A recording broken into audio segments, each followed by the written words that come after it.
Hi, எல்லாருக்கும் வணக்கம். Welcome to Yamni's kitchen. இன்னைக்கு நம்ம செய்ய போற ரெசிபி வந்து ஜவ்வரிசி பாயசம். இது வந்து எல்லாருக்குமே ரொம்ப பிடிக்கும், ரொம்ப ஈஸியும் கூட, சிம்பிள். வாங்க எப்படி செய்யறது பார்க்கலாம். ஜவ்வரிசி பாயசம் செய்யறதுக்கு நான் வந்து 1 கப் ஜவ்வரிசி எடுத்திருக்கேன்.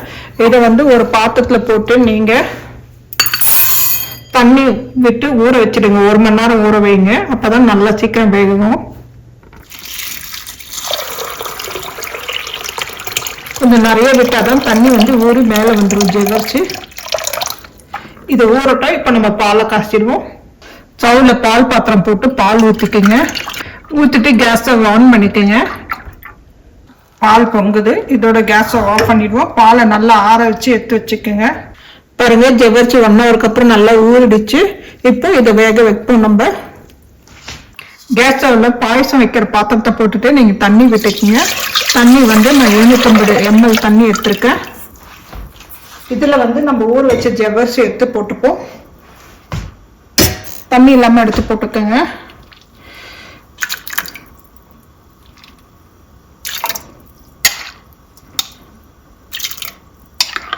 தண்ணி ஊற்றி ஜவ்வரிசி போட்டோன்னே 1 பிஞ்ச் வந்து சால்ட் போட்டுக்கங்க. எப்பயுமே நம்ம ஸ்வீட் செய்யும்போது 1 பிஞ்ச் சால்ட் போட்டிங்கன்னா அது ஸ்வீட்னஸ் நல்லா இருக்கும், அந்த ஸ்வீட் ரெசிபியும் நல்லா இருக்கும். போட்டு நல்லா கலர் விட்டுருங்க. கொஞ்சம் சூடு ஏறினோடனே அடியில் அப்பப்போ கலர் விடுங்க, ஏன்னா அடி பிடிக்க ஆரம்பிக்கும். சூடு ஏற ஆரம்பிச்சிச்சு. இப்போ பாருங்க, ஜவ்வரிசி ஊறி கொஞ்சம் பெருசாக ஆயிடுச்சு. கலர் விடுங்க, அப்போதான் ஒன்னோட ஒன்று ஒட்டாமையும் அடியில் பிடிக்காமையும் இருக்கும். கைவிடாம அப்பப்போ கலர் விட்டுட்டே இருங்க.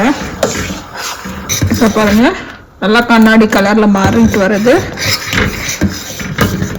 கொஞ்சம் வேகும் போது நல்லா ஹை ஃப்ளேம்ல இருந்துட்டு அப்புறம் லோ ஃப்ளேம்ல மாற்றிக்கிங்க, ஏன்னா டக்குன்னு அடியில் வந்து பிடிக்க ஆரம்பிக்கும். இன்னும் ஒரு 2 மினிட்ஸ் இருக்கட்டும். அதுக்கப்புறம் நம்ம சக்கரை சேர்க்க ஆரம்பிப்போம். இப்போ ஜவ்வரிசி ரெடி ஆயிடுச்சு. இந்த ஸ்டேஜ்ல வந்து நம்ம சக்கரை சேர்க்க ஆரம்பிப்போம். சக்கரை போட்டு நல்லா கலக்கி விடுங்க. கலக்கிட்டு ஒரு 30 செகண்ட்ஸ் விடுங்க, சக்கரை எல்லாம் கரையட்டும். அப்புறமா பால் சேர்ப்போம். பாருங்க பாருங்க, சக்கரை போட்டு 30 செகண்ட்ஸ் ஆயிடுச்சு, கரைஞ்சிச்சு. இப்போ வந்து நம்ம பால் சேர்க்க ஆரம்பிப்போம்.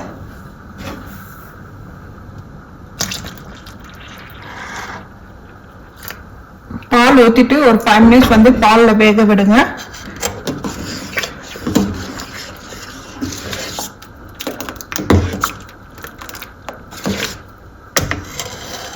ஏலக்காய் தூள், நீங்க ஏலக்காய் வந்தா தட்டி போட்டுக்கங்க. பால் கொதி வரட்டும். ஏலக்காய் போட்டு கலக்கி விட்டப்புறம் அடியில இருந்து நல்லா கலரி விடுங்க. பால் சூடு ஏறிச்சு.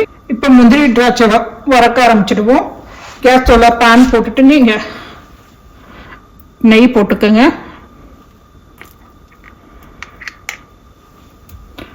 நெய் கரையட்டும்.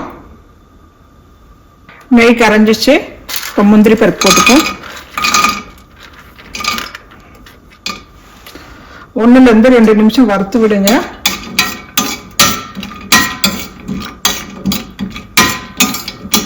கேஸ் ஸ்டவ் வந்து லோ ஃப்ளேம்ல இருக்கணும், ஏன்னா டக்குன்னு கருகிடும்.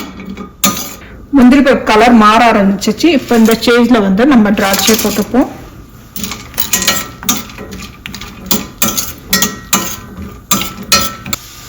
திராட்சையும் ரெடி ஆயிடுச்சு. பாருங்க, இதோட கேஸ் ஸ்டவ் ஆஃப் பண்ணிடுங்க. இதை ஆஃப் பண்ணிட்டு நம்ம பாயசத்துல இதை கொட்டிடுவோம்.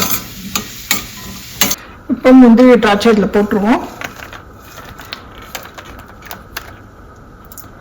போட்டு நல்லா கலரி விட்டுருங்க.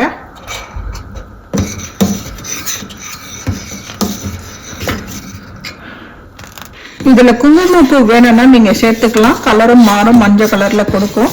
ஃப்ளேவர் நல்லா இருக்கும், ரிச் ஃப்ளேவரா. ஆனா எனக்கு அது தேவையில்லை, நான் ஒயிட்டாவே பாயசம் வச்சுக்கேன், இல்லைன்னா ஒயிட் கலராகவே உங்களுக்கு இருக்கும். இதுல பாயசத்துக்கு நீங்க பால் ஊற்றும் போது வந்து ஓல் மில்க் எடுத்துக்கோங்க. அதுல தண்ணி கலக்காம அப்படியே திக்கான பாலை வச்சு பாயசம் செய்யுங்க. இதோட கேஸ் ஸ்டவ் ஆஃப் பண்ணிடுங்க. ஆறுன அப்புறம் வந்து பாயசம் கெட்டியாக ஆரம்பிச்சிடும்.